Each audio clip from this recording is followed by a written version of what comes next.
8월 22일 수거 내일 시작하도록 하겠습니다. 호빵 걸린 기세요? 아, 호빵 걸린 기세구나. 간단한 권리 분석이 될 것 같아서 늦게나마 혹시 몰라 올려봅니다. 권리상 전세권자가 3억 2천에 대하여 경매 신청한 채권자인데요. 요거는 물건을 먼저 보자. 55428 서울 마포구 토정동 모던 클래식 하우스 202호고요. 물건 종별은 4세대래요. 근데 대지권 5평에 건물 면적이 12평 정도고 감정가가 5억 3,600? 12평짜리 이렇게 비싸요? 시세가 그 정도. 오, 엄청나구나. 5억 초반?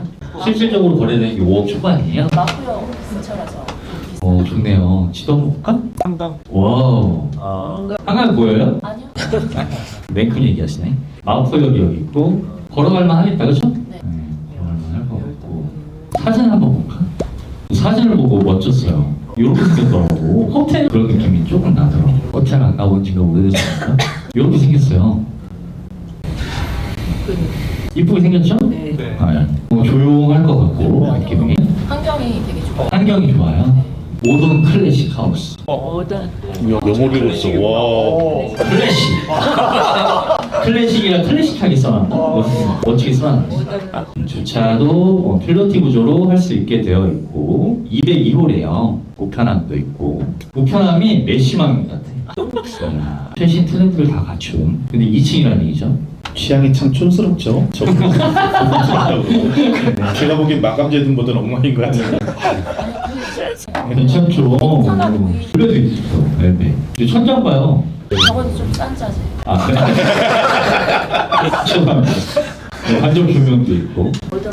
이거 봐, 이거 봐. 이거 번호키 이거 땡기는 거예요. 비싼 거 같은. 미는 건가? 땡기는 건가? 이거. 땡겨 보이지 않아? 밖에서 땡기고 안에서 밀고 좋아요. 좀 사네. 최고고. 자, 여기 엘베가 있고 2층이고 한 층에 4개 호실이 있어요. 내부 구조는 화장실, 현관, 거실. 엄청 잘 그려놨네. 이렇게 돼 있어요. 자, 6층 중에 2층인데요. 18년식이고 지금 6년 됐나 봐요. 주거용이래요. 매각이 됐어요. 3억 2,300, 9만 6천 원에. 근데 대금을 미납했대요. 밑에 한번 읽어볼게요. 본건은 집합 건축물 대장상 근린생활시설로 등재되어 있으나 건축물의 용도가 사무소래요. 평소. 실제 이용 현황이 주택으로 사용 중인 것으로 탐문조사되었는가? 이게 뭘 의미하죠? 용도를 불법으로 개조했다. 근데 근처에 부동산 물어보니까 거기 지금 사무실로 사용하고 있다고 들었어요. 전세권자가 사무실 사용하고 그다음에 그 안에가 방이 없다고 얘기 들었어요. 제가 안에 직접 들어가서 확인할 수는 없는데 왜요? 왜 확인을 못했어요? 거기에 전세권자가 지금 살지는 않는 걸로 알고 있고 그러니까 띵동을 안 해보셨네? 안 해봤어. 띵동을 해보지 그랬어요. 제가 거기 한 2번 갔는데 못 만났어요. 가 점유를 하고 있는데 여기 사업자 등록 일자가 20년 11월 24일이에요. 20년 11월 24일이고 보증금이 3억 2,025만 원. 근데 이 사건 신청 채권자래요. 경매 사건을 가 넣었대요. 경매를. 매수인에게 대응할 수 있는 임차인이 있으며 보증금이 전액 변제되지 아니하면 전액을 매수인이 있었다. 볼게요. 소유자는 박지은 씨고요. 전세권을 갖고 있네. 전세권을 갖고 있는데 그 뒤에 말소기준 권리가 이거죠? 요거죠. 날짜가 22년 3월 15일. 사업자 등록 일자가 20년 12월 24일. 대항력 있나요? 확정일자도 있고 배당 요구 했죠? 배당 요구 종기일 이내에 잘 했죠? 이 상황이라면 뭘로 알 수 있죠?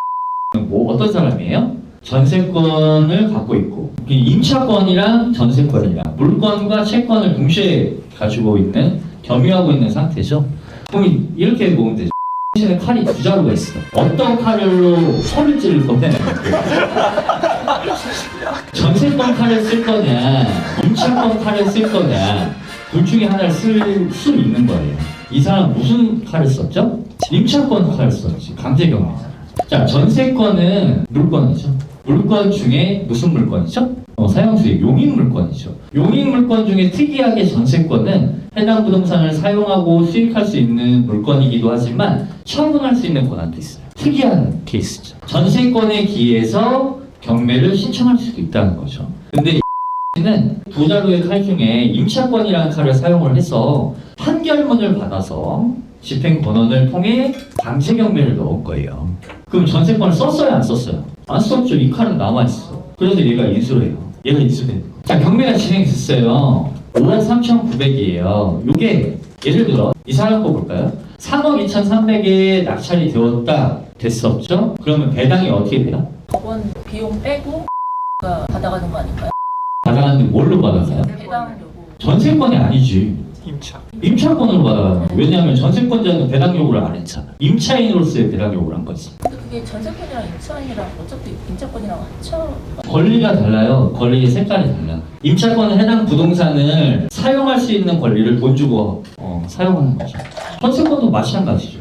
내가 이 돈을 주고 사용하는 거죠. 그 금액이 얼마야? 3억 2천. 임차권 3억 2천, 전세권 3억 2천에서 6억 4천이에요? 아니에요. 그냥 3억 2천일 뿐이야. 3억 2천인데 내가 돌려받을 때 임차권을 기해서 받을 거냐 전세권을 기해서 받을 거냐는 선택이 다른 거지. 임차권으로서 배당 요구를 한 건데 왜? 임차권으로서 경매를 신청을 했고 그 경매 신청은 왜 한 거예요? 돈 달라고 한 거잖아요. 그게 경매에서 배당 요구를 한 걸로 봐버린 거지. 그래서 가 3억 2천에 누군가가 낙찰됐으면 배당이 어떻게 이루어져요? 임차인으로서의 3억 2천 배당이 먼저 이루어지겠죠. 잉여금이 있으면 이쪽으로 넘어가겠지. 잉여금이 있으면 넘어갔어. 그러면 이 전세권은 어떻게 돼요? 원인무효죠. 이제. 왜냐면 3억 2천 받았으니까. 임차권으로 3억 2천을 받았으니까 전세권은 똑같이 보증금이 겸용되는 거잖아요. 그러니까 없어져야지 맞지. 전세권 말소 청구를 하면 없어지겠죠. 그렇죠? 자연스럽게 경매 사건으로 인해서 직권 말소가 되지는 않겠지만 전세권 원인 무효가 된 것이 전세권의 보증금을 받았으니까 그렇게 되고 만약에 잉여금이 없어 미배당 보증금이 발생했어. 예를 들어 낙찰 금액이 2억이야. 남은 1억 2천은 어떻게 돼요? 낙찰자가 인수하는 거지. 왜 인수를 하는 거예요? 전세권에 기해서 인수를 하는 거고 임차권에 기해서도 인수를 하는 거고 두 개 다죠. 는 본인의 선택 여하에 따라 전세권 칼이든 임차권 칼이든 아무거나 빼서 썰 수 있었던 거예요. 근데 자기가 선택한 건 임차권에 대한 걸 선택을 한 거고. 자, 여기서 케이스 하나 더. 이 사업자 등록이 요 가압류보다 늦었어요. 그럼 뭘로 신청해요? 확정 일자가 빠르기 때문에 전세권을 할 수가 있고. 잘못 알고 계신 거죠? 아니에요. 확정 일자가 뭔데? 확정 일자는 돈을 받을 권리. 우선 변제권. 우선 변제권이 성립하기 위해서는 전제 조건이 뭐가 필요해요? 대학력. 지금 대학력은 언제인데? 20년 11월이고 확정일자는 18년이야. 언제 적용되는 게 맞아요? 20년. 18년이 아니야. 약간 의도. 20년이라고. 어디서 멘탈이 나와. 자, 여기서 사업자 등록 신청일이 가압류보다 늦어 23년이야. 진짜. 23년이라고 치면 입장에서 임차권도 있고 전세권도 있는 건 똑같죠? 그러면 뭘로 신청하는 게 나아요? 임차권으로. 왜? 전세권은 여기 28년도에 있어요. 임차권은 요 뒤에 있는 것이. 그죠? 이해하시는 분 손 들어보세요. 자, 앞으로 나와서 설명해 주세요. 이해는 설명을 잘 할 줄 모르겠는데 라우렌드 진짜 나왔어. 두 개를 가지고 있으니까 두 개 중에 임차권이 만약에 뒤쪽 가압류 밑에 있다면 임차권을 먼저 써서 밑에 순위로 배당을 하고 배당 못 받은 게 나중에 다시 전세권으로 그거를 상쇄시킬 수 있다. 못 받은 금액이 발생할 때 끝나는 게 아니라 전세권이 앞에 있기 때문에 나온 거지. 그럼 전세 질문하시면 안 된대.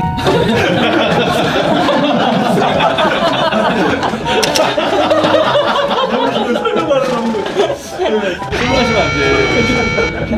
아니 지금 네. 전세권이 2010년도에 이루어졌기 때문에 배당 받을 수 있는 그 권리랑 그다음에 전입 신고가 돼 있기 때문에 그 대항력이 있는 거 아닌가요? 그러니까 지금 그 이사님이 가정을 한 게 여기 사업자 등록이 가압류 뒤에 있을 때 네. 과연 어떤 걸로 경매를 신청해야 나한테 득이 되느냐를 가정을 하신 거예요. 그렇죠. 아유, 고생하셨습니다. 박수 한번 주세요. 여기 한번 볼게요. 이거 매각물건 명세서죠. 매각물건 명세서인데 가 있어요. 점유 부분은 업무용 건물 정보 출처는 등기사항 정보증명서에 전세권자가 있는데 3억 500이에요 보증금. 등기부에 3억 500짜리 전세권이 있다라는 걸 등기부를 보고 여기다 써놓은 거예요. 매물서에. 그리고 그 밑에 202호에 현황조사, 그러니까 집행관이 현황조사를 갔을 거 아니에요. 그 내용 쓴 거예요. 현황조사를 갔는데 사람을 만났어요? 못 만났어요. 근데 여기에 봐요. 전입신고 일자, 사업자 등록 신청 일자라고 되어 있어요. 전입신고 또는 사업자 등록 일일이 이렇게 되어 있대요. 여기서는 전입신고를 한 건지 사업자 등록을 한 건지 모르죠. 근데 여기 뭐라고 되어 있어요? 주거임차인이에요. 주거임차인. 자, 세 번째. 이건 권리신고예요. 임차인가 법원에 나는 이런 권리를 갖고 있습니다라고 신고한 거예요. 그게 뭐예요? 나 주거임차인이에요. 자기는 2018년도부터 살았는데 전입신고한 날짜가 20년 11월달이에요. 그럼 2018년도에는 전입신고를 못할 특이한 사항이 있었겠죠. 그러니까 전세권 설정한 거야. 어쨌든 배당 요구를 했죠. 전세권으로 배당 요구를 했어요. 임차권으로 배당 요구를 했어요. 그러니까 지금 헷갈릴 게 1가 없는 거야. 이게 전세권으로 대한 배당 요구가 아니라는 거지. 만약에 전세권으로 위한 배당 요구를 했으면 전세권이 뭐가 돼요? 말소기준 권리가 되지. 그러니까 권리 분석이 완전 판이 바뀌는 거죠. 자, 여기서 이 가 본인의 대항력을 갖춘 날짜가 가압류 뒤에요. 그러면 나는 임차권으로 경매 신청을 하는 게 맞죠. 왜? 전세권으로 신청한 걸로 볼까요? 나 써줄게요. 18년에 전세권 있고 22년에 가압류가 있어요. 그리고 23년에 대항력이 있다고 칠게요. 임차인이 예를 들어 이거를 무기로 삼았다. 이거를 무기로 삼았어. 그럼 얘는 뭐예요? 말소기준 권리. 왜? 배당 요구를 했잖아요. 경매 신청 또는 배당 요구를 하면 전세권은 말소기준 권리가 되죠? 자, 전세권자가 요걸로 인해서 말소가 돼요. 그러면 만약에 이 낙찰 금액이 2억이에요. 못 받은 1억 2천은 어떻게 돼요? 인수. 왜? 누가 돼요? 낙찰자가. 왜? 대항력이 대항력이 어디가 있는? 전세권을 해놨겠죠. 전세권을 해놨는데 전세권으로 경매를 신청했고 요걸로 배당 요구를 했다. 그럼 얘는 소멸하잖아. 말소기준 권리. 채권이 아니라 물건이야. 받아서 이 2억을 받고 나가는 거지. 2억을 받고 전세권을 소멸해요. 그럼 이 전세권을 못 받은 1억 2천을 받는다고? 못 받는다고. 얘 못 받아. 그럼 뭐 이걸로 받아야 되는데 대항력이 있어요? 없어요? 없어. 그러면 얘 이거 받아요? 못 받아. 받으려면 어떻게 해야 돼? 이 집주인한테 쫓아와가지고 돈 달라고 사정해야지. 근데 얘로 경매를 신청했어요. 그러면 얘는 뭐예요? 말소에? 인수예요. 왜? 얘로 경매 신청하지 않았고 얘로 배당 요구를 하지 않았습니다. 그럼 얘는 말소기준 권리가 아니죠. 그냥 인수하는 거야. 근데 얘로 신청해가지고 배당이 이렇게 이루어지겠지. 배당이 이루어지겠어. 가압류 금액이 지금 크니까 그렇지만 가압류 금액이 적어. 예를 들어 뭐 1억 2천이야. 2억이 낙찰을 받았고 가압류가 1억 2천이야. 얘가 8천 받는 거 아니에요. 느낌상. 배당 순위가. 근데 가압류잖아. 채권이잖아. 안분을 하는지 그 배당 순위가 또 달라져요. 이렇게 돼요. 이렇게 됐을 때 못 받은 아까 3억 2천이었죠? 못 받은 2억 4천은 이 전세권으로 받는 거예요. 지금 아까 회원님이 말씀하신 게 본인이 확인하셨는데 여기 사무실로 쓰고 있다고 들었다고 하셨잖아요. 근데 저는 가보지는 않았고 제가 확인한 건 아니지만 이 정황상 이 사람은 주거용으로 쓰고 있을 것 가능성이 커요. 사업자 등록이라고 표현은 되어 있지만 아까 매각물건 명세서 보셨잖아요. 본인이 자기가 권리신고를 주거임차인이라고 해놨어요. 이때 본인이 권리신고할 때 경매 신청을 본인이 했지만 어떠한 권한에 의해서 경매 신청을 했는지는 다 나올 거 아니에요. 그럼 임대차 계약서도 있을 거고 상가건물 임대차에 대한 계약서가 아닌 주거건물에 대한 임대차 계약서를 제출했을 수 있을 것 같아요. 그걸 보고 여기다가 썼을 테니까. 그래서 지금 회원님이 조금 더 확인해 주셔야 될 건 실질적으로 안으로 들어가서 보는 거예요. 안에 들어가서 진짜 현황을 어떻게 사용하고 있는지 뭐 내부 사진 촬영을 한다거나 뭐 허락을 받아서 그래서 진짜 사무실로 사용을 하고 있고 건축물의 용도와 다르지 않게 불법적인 사실이 없다라고 대출 강의 나오죠. 근데 지금 현재는 건축물의 용도가 사무실로 되어 있는데 현재 사용하고 있는 건 주거용으로 되어 있으면 불법 용도 변경이잖아요. 그러한 내용이 경매 정보 여기에 나와 있고 이걸 가지고 대출을 신청한다? 그럼 대출 상담원이 이러죠. 경매 사건 번호 알려주세요. 받아요. 봐서 쭉 훑어봐요. 어머? 이거 불법 용도 변경 사례가 있을 수 있겠네?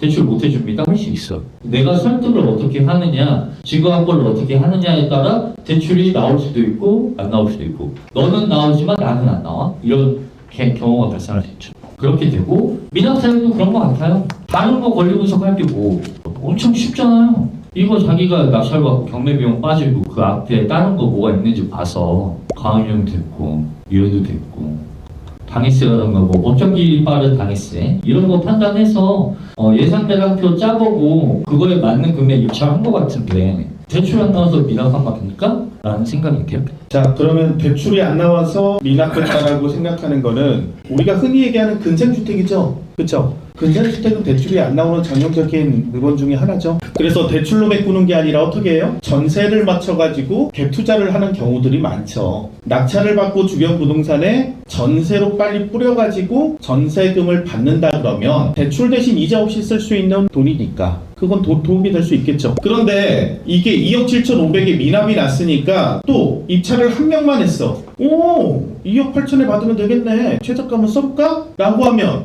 인수해요? 대항력이 있죠. 어떻게 해야 돼요? 미배당 가당한 거 우리가 물어줘야 되죠. 그러면 싸게 받아도 소용이 없죠. 그럼 얼마 써야 돼요? 3억 2천 써야 돼요? 얼마 써야 돼요? 보증금이 한번 몰수됐을 거 아니에요. 몰수된 보증금을 더 벌 수 있는 기회야 지금. 맞죠? 저거를 계산해서 경매 비용 뺀 나머지, 예를 들어서 2,600이 몰수됐다 그러면 2,600이 남는다 그러면 이 금액에서 2,600을 뺀 입찰 금액을 적어도 되겠죠? 최대한 적는 게 낫겠죠. 왜? 낙찰을 받아야 되니까. 그 금액의 최대치를 적어야지. 최저가를 적고 저 사람을 인수 비용을 주는 게 아니라 몰수된 비용이 배당으로 나갈 걸 계산해서 나머지 금액을 최대한 적으면 되겠죠. 그럼 2,600이라 그러면 얼마 적으면 돼요? 3억 2천에서 2,600 빼면 되죠? 2억 9,400? 500? 이 정도 적으면 1등할 가능성이 높겠죠. 지금은 매력적인 물건이 됐어. 내가 보기에는 지금 입찰해도 돼. 네. 라고 신이사님이 얘기했어요. 한 가지만 더 마지막. 이거 지금 대표님이 전세 놓을 수 있을 거라고 얘기하셨는데 보증보험 가입은 안 돼요. 임차인 주거용으로 불법 개조돼 있으면 보증보험 가입 거부당해요. 그러면 임차인들이 그만큼 들어올 수가 없을 처지에 놓여지겠죠. 그러면 그만큼 임차 희망자들이 적어질 테니까 거래는 조금 희박할 수 있어요. 뭐 감안해야 돼요. 전세 대출이 아예 안 네네, 안 되죠. 부동산 하시니까 아시잖아요. 네. 그리고 제가 말씀드리고 싶은데요. 지금 대표님께서 말씀하신 2억 9천이라는 그 금액이 당연히 일리가 있는데요. 그게 나중에 그냥 세입자가 신고하거나 만약에 그게 주거용으로 들키게 되면 그 위반 그 건축물이 이제 표기가 돼요. 그래서 표기가 되는 그 금액대로 이제 한 최소 한 50에서 70? 그 정도는 이제 이행 강제금으로 매월 낼 수도 있는 상황이거든요. 만약에 지금은 걸리진 않았더라도 나중에 만약에 걸리게 되면 돈을 그렇게 내면서까지 그러면은 좀 무리가 있어 보일 수도 있을 것 같아요. 5억 초반대 거래되고 질문에서도 2,140 정도 무난히 받을 것 같다. 그럼 이걸 가지고 타산을 내가 계산해보면 되지. 당연히 위반 건축물을 생각했어야지. 그걸로 인해서 대출도 안 돼, 임차인 들릴 때 보증보험 가입도 안 돼, 전세자금 대출도 안 돼, 안 되는 제약상이 너무 크지. 근데 이걸 해소하고자 원상복구를 한다 그러면 원상복구하기 위한 공사비가 들겠죠? 그리고 그로 인해서 내가 상가 소유자로서 상가 임차인만 구할 때는 그 수요가 있는지 당연히 따져봐야 될 거고, 그러면 사무실 월세에 2,140에 위반 건축물이 아니기 때문에 이해강제금 신경 쓸 필요 없고 임차인이 들어올 수 있어? 대출도 원활해? 이렇게 저렇게 따져봐서 괜찮다고 하는 거죠. 대신에 앞선 사람이 2천 몇백만 원 내줬잖아요. 근데 여기서 보자고요. 지금 미납이 됐으면은 보증금이 어떻게 돼야 돼요? 10%, 20%. 근데 아직 10%야. 왜 이럴까요? 왜 이럴까요? 이건 법원의 재량이에요. 그냥 10%로 진행해도 되고 40%로 진행해도 돼요.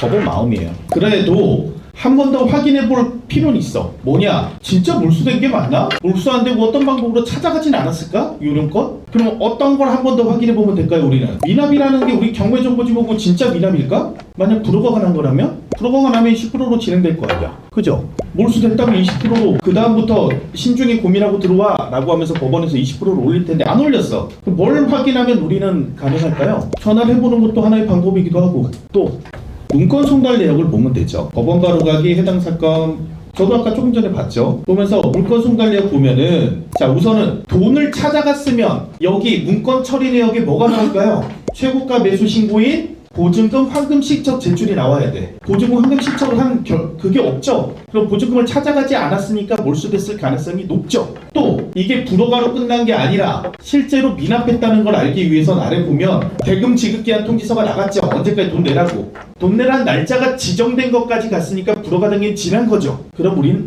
몰수됐겠구나 라고 추정이 더 가능한 거야. 근데 법원이 이례적으로 보증금을 증액하지 않은 건 좀 의아하긴 하다. 자, 그러면 좀 더 확실히 알고 싶어. 어떤 방법이 있어요? 완벽한 방법이 있어. 뭐가 있어요? 물어보면 되잖아. 누구한테? 임차인한테. 왜? 임차인이 돈 달라고 지금 경매 걸었잖아. 나가고 싶다며 자기는. 이 사람 지금 애가 탈 거 아니에요? 낙찰돼가지고 나갈 수 있나 했더니 막 못 나가고 있잖아. 그쵸? 이 사람 을 찾아가서 지금 가려운 사람이야. 사건 기록 열람 복사를 위해 위임장을 써달라 그러든 사실관계 확인해달라 그러든 물어보면 돼요. 굳이 안 찾아갈 이유가 없다는 거야. 내부도 좀 보여달라 그러고. 입찰하고 싶은데 미납나서 무서워요. 왜 미납했을까요? 물어보고. 우리가 모르는 게 뭐 나올 수도 있겠죠. 하여튼 그런 제약사항들이 있는지 임차인을 통해서 우리는 정보를 많이 얻을 수 있죠. 이런 물건은 경매 신청 채권자가 임차인이라는 사실이 우리한테는, 경매인들한테는 많은 정보를 얻을 수 있는 물건이네 라고 생각하셔도 되는 물건이다. 그러면서 임차인한테 뭘 안심시켜요? 이런 게 안심하게 확인되면 네 거는 다 찾아갈 수 있게 내가 협조를 할게 라고 해야겠죠. 이번에 낙찰 싸게 낙찰되면 다 못 가져가면 이 사람 같은 경우에는 또 기다리고 아니면 그 돈 회수를 위해서 뭐 대항력을 행사하거나 민사를 걸거나 피곤한 삶을 살아야 되잖아. 그거보다 깔끔히 해줄게 라고 이야기하면 되겠죠, 이 사람한테. 그쵸? 그러면 최대한의 협조를 받을 수가 있다. 자, 오늘은 스터딜 이걸로 마무리하고 세미나 시간에 뵙도록 하겠습니다. 고생 많으셨습니다.